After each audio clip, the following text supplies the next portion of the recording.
नमस्कार दोस्तों, स्वागत है आपका daily one topic by AK YouTube channel पर। भारतीय शासन व राजनीति को हम लगातार छोटे छोटे वीडियो नोट्स के माध्यम से आपके सामने लेकर आ रहे हैं। आज का जो टॉपिक है अपना वो है गोलमेज सम्मेलन। आपने कई बार इस नाम को सुना भी होगा, गोलमेज। ठीक है, गोलमेज सम्मेलन इंग्लिश में है round table conference. Round table conference. अब इस गोलमेज सम्मेलन में 3 सम्मेलन हमारे सामने आते हैं। पहला गोलमेज सम्मेलन, दूसरा और तीसरा। समय था इनका 1930 से लेकर 1932 का। तो 1930 से 1932 में ये जो तीनों सम्मेलन हुए, इनमें कुछ महत्वपूर्ण जो बातें हैं वो हम इस वीडियो नोट में आपको बताने जा रहे हैं। तो पूरा देखिएगा। तो चलिए शुरू करते हैं। देखिए, गोलमेज सम्मेलन नाम से ही पता चल रहा है, तो गोल होगी मेज। ठीक है, गोल मेज होगी, उसके चारों तरफ बैठकर और ये बैठक आयोजित की जाती होगी। समय 1930 से 1932 तक तीनों सम्मेलनों का रहा। अब प्रत्येक सम्मेलन की हम बात भी करेंगे, या फिर मैं कहूँ कि गोलमेज सम्मेलन का प्रस्ताव रखा गया और उसको 3 भागों में किया गया। वैसे तो इनका कोई ज़्यादा बड़ा निष्कर्ष नहीं निकला गोलमेज सम्मेलनों का, क्योंकि हम हर एक सम्मेलन में उस बात को डिस्कस कर लेंगे। अब देखिए, गोलमेज सम्मेलन की बात कहाँ से शुरू हुई। हमने इससे पहले साइमन कमीशन के बारे में पढ़ा था।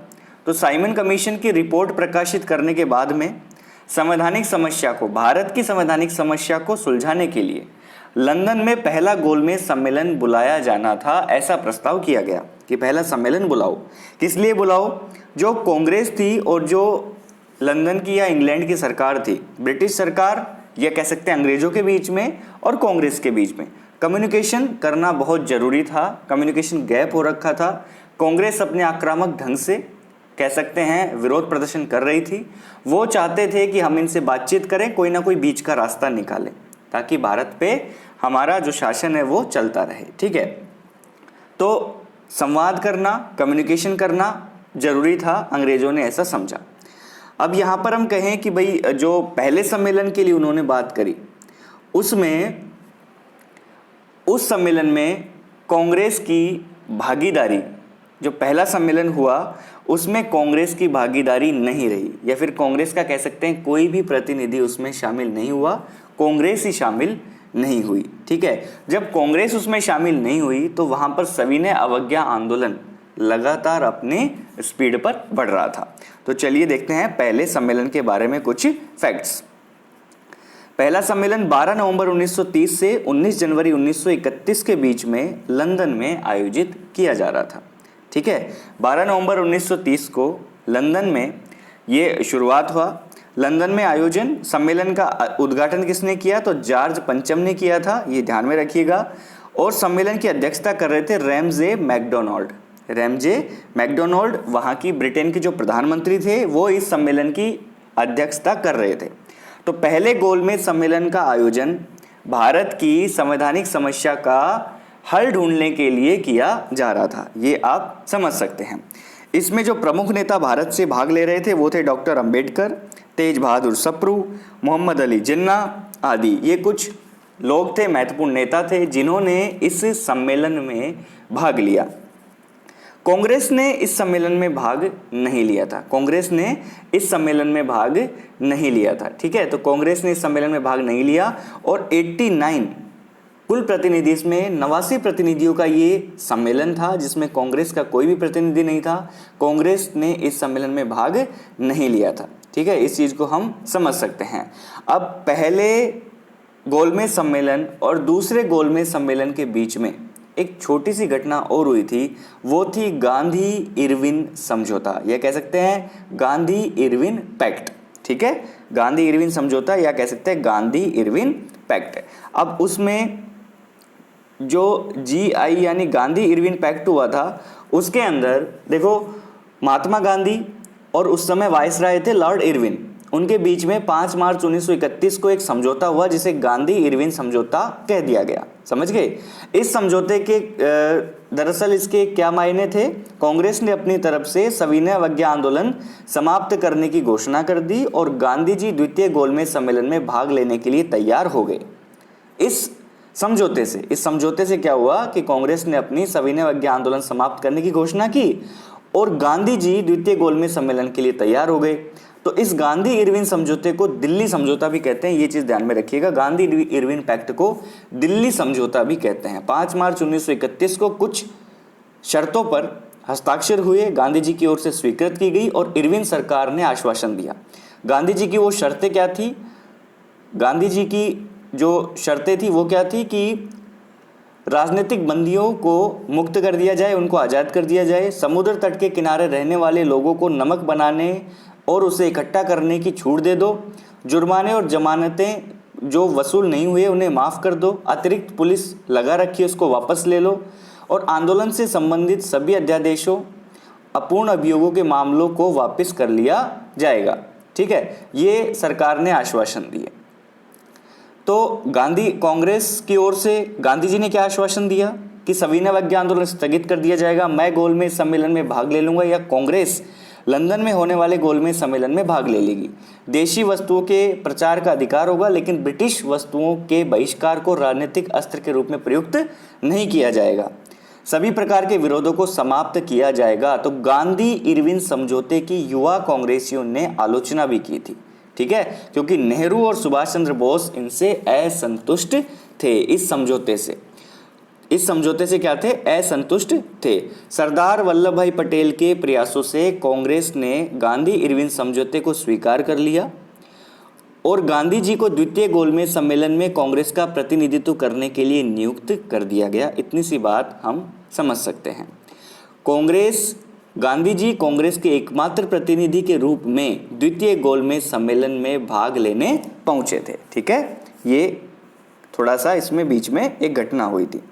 दूसरा गोलमेज सम्मेलन 7 सितंबर 1931 से 1 दिसंबर 1931 के बीच में लंदन में ही आयोजित हुआ था। ठीक है, तो ब्रिटिश राजनीतिज्ञों की चाल के कारण सम्मेलन में सांप्रदायिक समस्या बढ़ गई थी, या कहते हैं सांप्रदायिक समस्या को बढ़ावा मिल गया, उत्पन्न हो गई। गांधी जी ने इस सम्मेलन में कांग्रेस के प्रतिनिधि के रूप में भाग लिया था, क्योंकि वो इरविन पैक्ट में ये समझौता कर चुके थे। ठीक है, तो गांधी जी इसमें शामिल हुए। कह सकते हैं दूसरे गोलमेज सम्मेलन में गांधी जी इसमें शामिल हुए। अब इसमें मुसलमानों ने विधानमंडल में जनसंख्या के अनुपात में अधिक प्रतिनिधित्व, सिखों ने विशेष हितों की और हरिजनों ने पृथक निर्वाचन पद्धति की मांग कर दी। और यहाँ पर हरिजनों की मांग उठाने वाले थे डॉक्टर भीमराव अंबेडकर। सांप्रदायिक समस्या के संबंध में कोई निर्णय नहीं हो पाया, इसलिए गोलमेज सम्मेलन बिना किसी ठोस निर्णय के ही समाप्त हो गया। कांग्रेस के प्रतिनिधि के रूप में गांधी जी ने भाग लिया। सांप्रदायिक समस्या से ये सम्मेलन भी क्या हो गया? विफल हो गया। इतनी सी चीज हमें जाननी चाहिए। ठीक है, चलिए आगे बढ़ते हैं। अब समय आता है तीसरे गोलमेज सम्मेलन का। देखो 3 हुए थे ना, 17 नवंबर 1932 से 24 दिसंबर 1932 तक ये सम्मेलन चला, तीसरा गोलमेज सम्मेलन। तीसरे गोलमेज सम्मेलन की भी बात बताएं आपको, कांग्रेस ने इसका बहिष्कार कर दिया, इसमें भाग नहीं लिया था। बिना किसी ठोस निर्णय के तीसरा गोलमेज सम्मेलन भी समाप्त हो गया था। प्रतिनिधि इसमें 46 थे, लेकिन 1935 के भारत शासन अधिनियम का अंतिम रूप यहाँ पर तय हो गया था। ठीक है, तीनों गोलमेज सम्मेलनों के निर्णय के आधार पर जो अंग्रेज सरकार थी, ब्रिटिश सरकार थी, उसने 1933 में एक श्वेत पत्र प्रकाशित कर दिया गया था, जारी कर दिया गया था। और उस श्वेत पत्र पर, उस वाइट पेपर पर और ब्रिटिश संसद की संयुक्त समिति की सिफारिशों के आधार पर 1935 का भारत शासन अधिनियम पारित किया गया था, ये हम जानते हैं। ठीक है, तो अब यहां पर हम कहें कि तीनों सम्मेलनों में भाग किसने लिया था? भारत का वो प्रतिनिधि जिसने तीनों सम्मेलनों में भाग लिया था, तो वो थे हमारे डॉक्टर B.R. अम्बेडकर। ठीक है, B.R. अम्बेडकर, भीमराव अम्बेडकर जी ने तीनों सम्मेलनों में भाग लिया था। हरिजनों की वहां पर उन्होंने बात उठाई थी, तीनों सम्मेलनों में भाग लिया था। गांधी जी कांग्रेस प्रतिनिधि के रूप में केवल द्वितीय सम्मेलन में भाग लिया था उन्होंने, क्योंकि गांधी इरविन पैक्ट के दौरान उन्होंने वो समझौता कर लिया था। तो इसलिए जब सांप्रदायिकता की भेंट ये चढ़ गया सम्मेलन, तो ये असफल रहा। ठीक है, और 1932 के लास्ट तक राजनीतिक बंदियों की संख्या 1,20,000 से अधिक हो गई थी। 1933 में गांधी जी को रिहा कर दिया गया। तो ऐसे जो घटनाएं उस समय घटित हुई तो सविनय अवज्ञा आंदोलन में उत्साह में कमी को देखते हुए गांधी जी ने सविनय अवज्ञा आंदोलन को स्थगित कर दिया गया था। गांधी जी के द्वारा इतने बड़े बड़े आंदोलन किए गए और फिर उनको स्थगित किया गया, तो इसका मतलब उनसे नाराजगी तो उनके साथ लगने वाले लोगों की थी ही।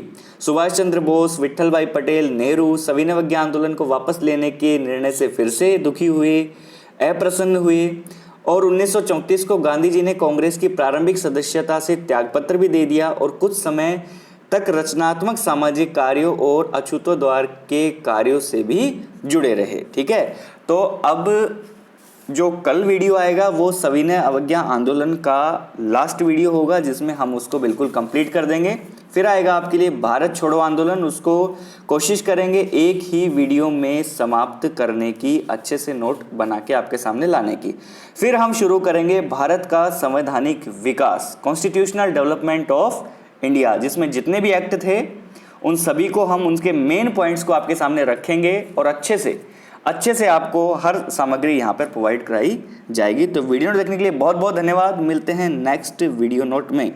जाते जाते एक प्रश्न का जवाब मुझे देते जाइएगा कि किसके प्रयासों से कांग्रेस ने गांधी इरविन समझौता स्वीकार कर लिया था। उस व्यक्ति का नाम बता दीजिए, क्योंकि उनकी मूर्ति बहुत बड़ी अपने देश में पिछले दिनों ही बनाई गई थी। ठीक है, वीडियो देखने के लिए बहुत बहुत धन्यवाद।